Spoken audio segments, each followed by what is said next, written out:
Scott Tabor is joining us here at Butler Furniture. Scott, what happened last night? Kind of ran into a buzzsaw.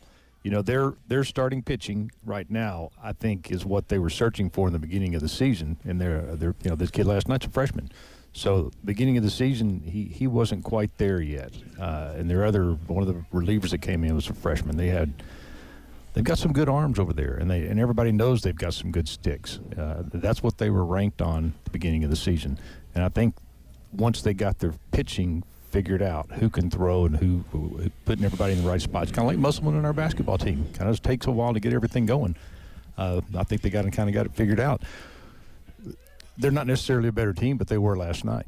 You know, and that's kind of what the part of the season you're in right now. It's not who's the best overall team. It's who's playing the best at that particular time. So I guess the question, guys, comes, who gets the ball today? I think the conventional thought is Will McIntyre because he's got the experience in this moment, and he seemed to be. And he hadn't thrown. And he's one of two guys that were really kind of being considered for last night's start. So I assume McIntyre, the righty, will be on today. Are y'all thinking the same thing?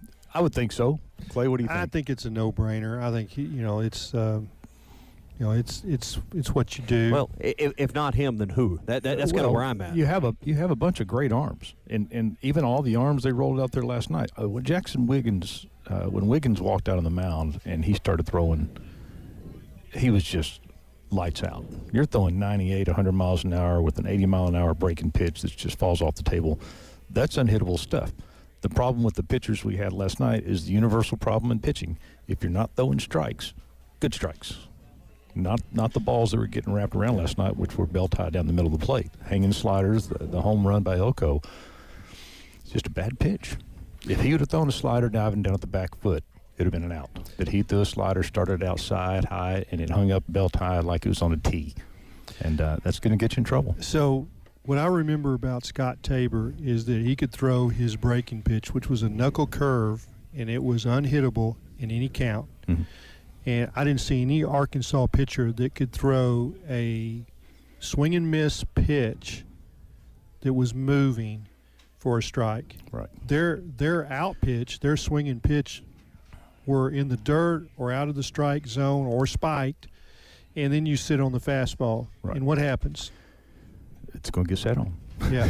It's going to get set on. They just, if they see movement, they leave it alone. Here, that's the thing. Pitch recognition is a big thing for a hitter, because ultimately you can guess, and if you're a guess hitter, you're not going to do well. So you recognize a spin, you see a slider, you recognize, and sometimes you don't have to recognize it. Sometimes it's given speed, to you. recognize it's just velocity. Given to you. Yeah. Right.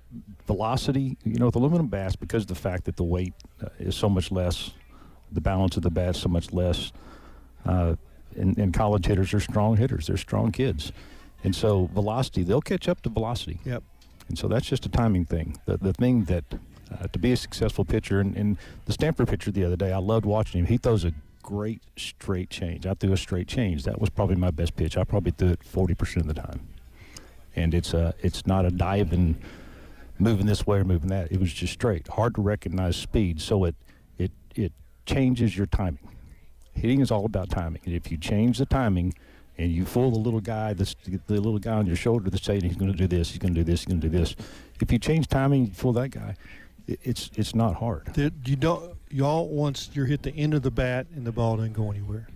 Connor Nolan threw a gem the other day because he was not letting anything get barreled up, and it's because all of his pitches, they weren't breaking to be unhittable. They were breaking to be. He was throwing a lot of cutters. A lot of people, they kept saying, "Well, it's his fastball." He was throwing cutters. That's the ball they're hitting off the end of the bat. Timing-wise, they were right on it, but they had that late movement where they're hitting the ground ball at the end of the bat. That's what you want. That keeps your pitch count low, 2-3 pitch per batter. They're strikes. They're strikes, and so that's where we get to strikes and good strikes. Yeah. If you're going to throw a straight pitch, outside corner, inside corner. I was an outside corner. Inside corner scared me to death because you missed, the ball went a long ways. Outside corner, rarely do you get hurt. You'll have that one guy that can go the opposite field. Not many. Just pitch around that guy. Pitch around that guy. Former Razorback pitcher Scott Tabor joining us here. We're live at Butler Furniture, Mountain Home, Highway 5 North, just past Hospital Drive. Come by and say hello this morning. Clay Henry is here. Ty is in Omaha this morning. We were talking about Connor Nolan on the phone yesterday, and really, how many pitches does the guy have and how he's kind of brought it all together. And you were saying he's got 5, but he kind of leans on about 3 of those pitches. Well, if you watch the game and you watch it pretty close, and I watch it from a pitcher's side, he didn't throw as many sliders as a lot of people thought. He really started leaning on his cutter once he got his cutter going. And a cutter is a higher velocity slider that doesn't go up and spin and break. It just moves. Very, very late, Mariano Rivera started throwing the cutter, and everybody knew he was throwing it, and you still can't hit it. It only needs to move hard. about 2 inches. It's just hard. It's right. But so it's not moving off the bat. It's moving to a bad part of the bat. And so that's what you want to be an effective pitcher.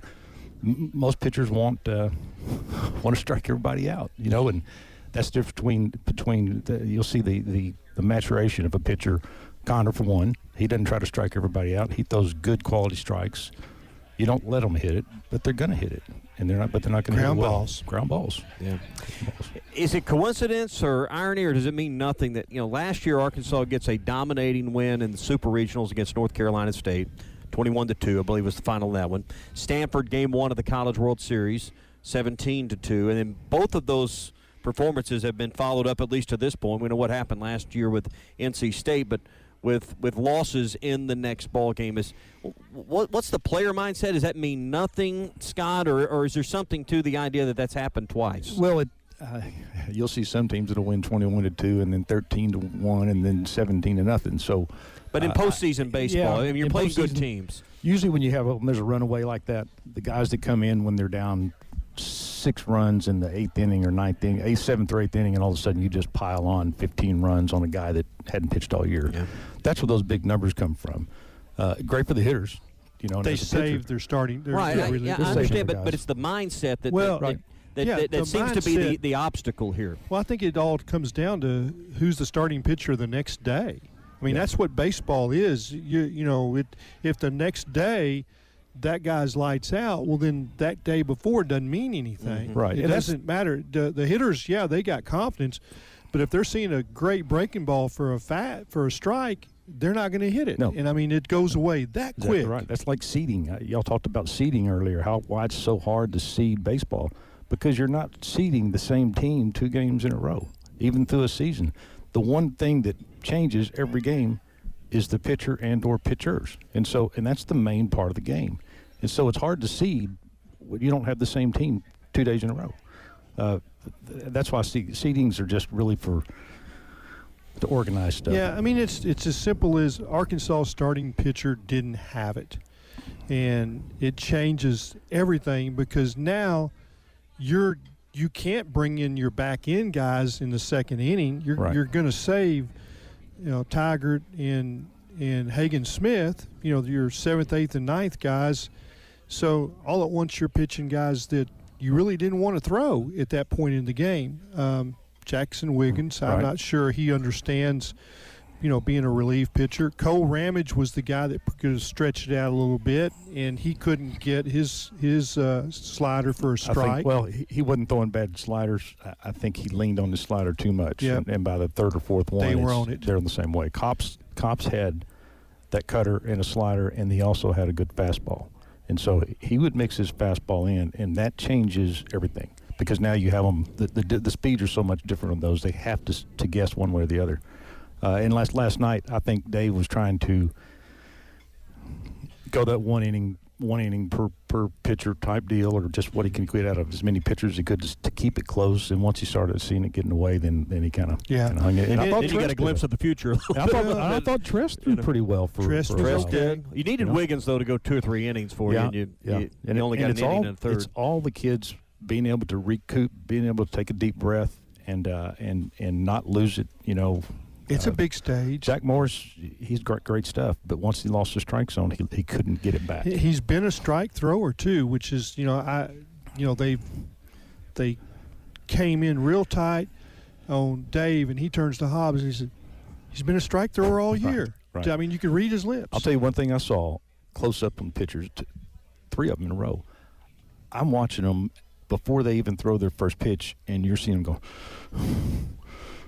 they're trying to taking get settled deep down. breaths. They're taking these huge deep breaths, and I think the fact that it's but It's the stage. 13,000 versus 25,000 is not a big deal, because once you cross the lines, that all just turns into white noise. Now you can hear your mama in the stands, but you don't hear every individual.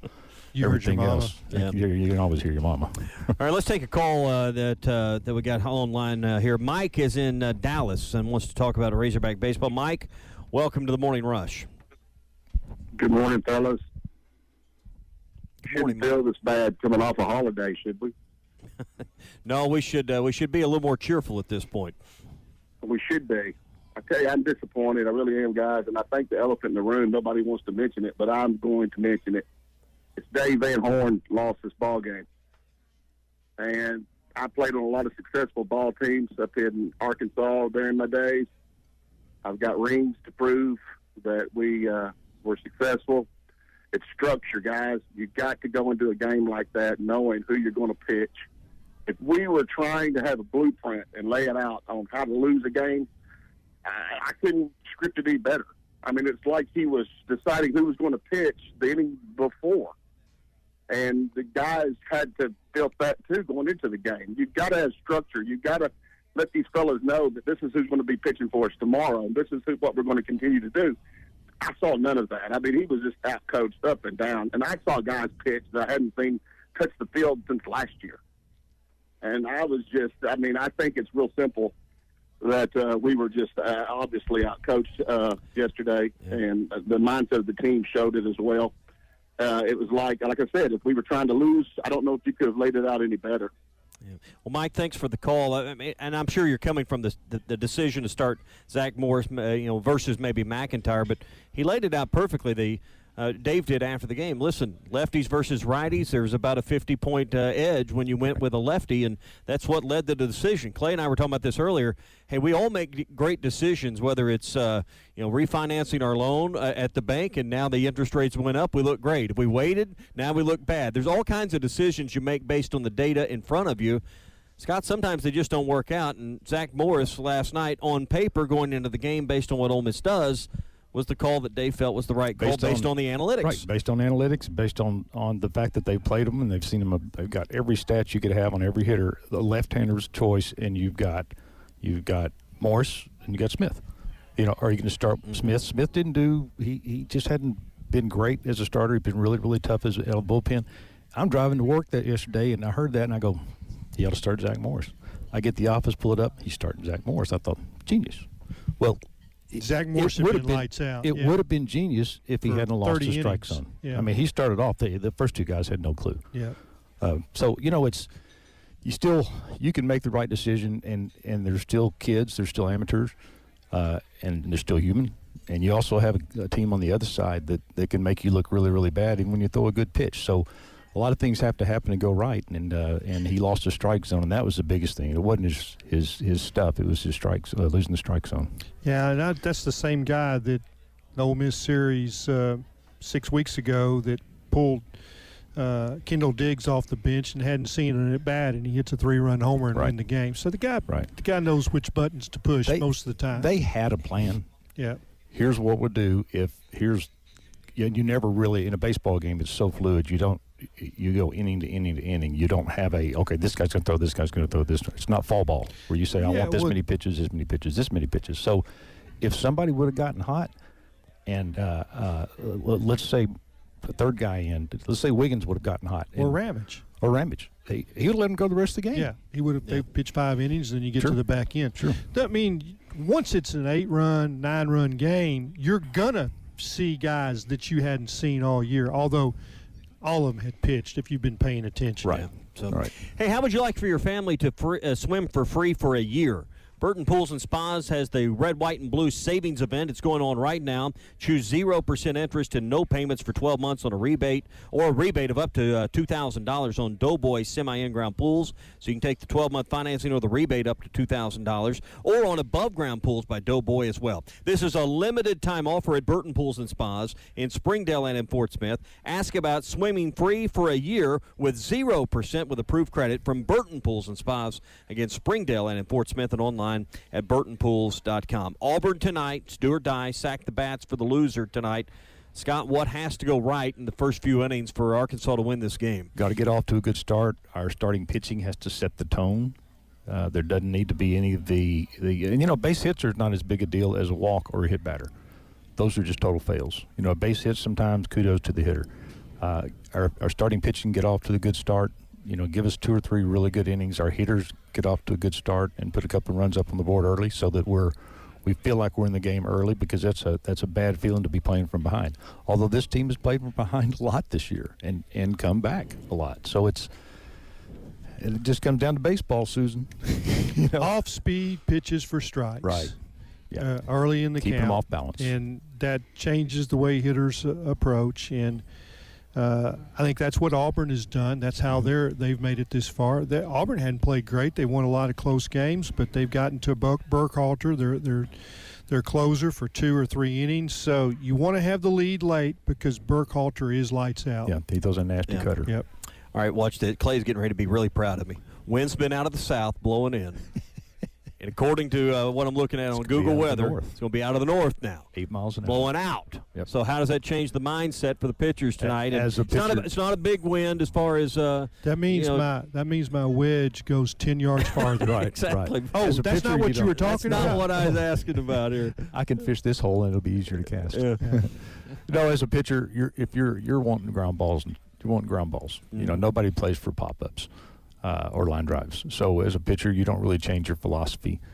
And that field is enclosed, so you're not going to have any wind in your face to make your breaking ball down. Keep the ball down. You'll be ahead of the game. At least according to what we're seeing online. And I heard, at the knees. I heard Kyle Peterson reference this last night about the wind shifting as well. So that does change the mindset a little bit. Pitch around Sonny DeShera. Yeah. Don't throw the ball up. And it changes hitters. Sometimes they try to elevate the ball more than pitchers try to. Yeah. I always just hit it on the ground anyway. You just hit it off the wall, didn't you? No, I hit it on the ground. Well, Scott, very far. Thanks for stopping by, and good hearing from you and breaking down the game last night. And hopefully tonight goes better. Trying to win 3 in a row, though, it's tough. No. And you run out of pitching. You run out of starting pitching at some point. Now, when I was there in '79, the team that beat us, Cal Fulton, came out of the loser's bracket. They played every day. They had no pitching left, and we hit. The last game, we lose 2-1 with 11 line drive right at them balls. You might have Connor Nolan tomorrow. You may. Yeah. I would think that as few pitches as he threw, and with this moment, the way what it is, he pitched Saturday, so surviving at 4 days rest. He's pitched on 5 days rest a lot, and I think he would be asking for the ball. Yeah, I think he would. So.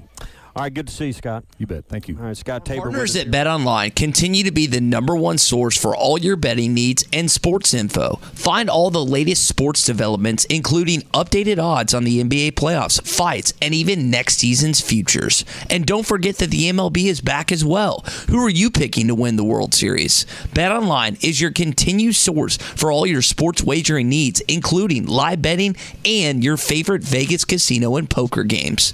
It's super easy to get started. So head to the website today or use your mobile device to join and use our promo code BELIEVE, that's BLEAV, to receive your 50% welcome bonus on your first deposit. Bet online, where the game starts.